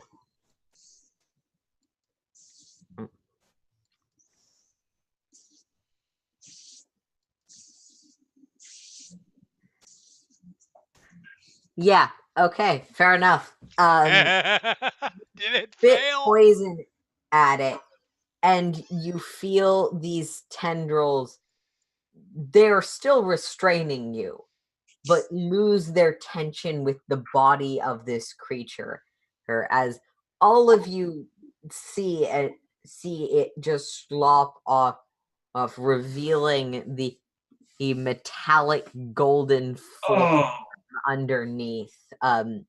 It looks almost like a man with muscles in all of the wrong places and a snake coming out of its mouth that it moves around as though that is the actual eyes and head of this creature. that is Yeah, that's nasty. oh, that's cool. I but like it. But yeah, the tendrils are still holding you for the moment, but once you disembark from them, they're no longer attacking anything. So can I use my movement then to get free of them, or do I still have to use an action to get out?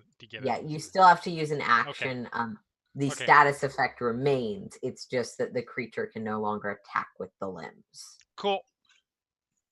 Then But- that yeah. is then my turn, because I don't think I Yeah. can bonus action escape. On the destruction of its outer form and the revelation of its horrific, true-ish form underneath, that is where we're going to end for this week. oh my God! I say goodbye, everyone. Farewell. See you later. That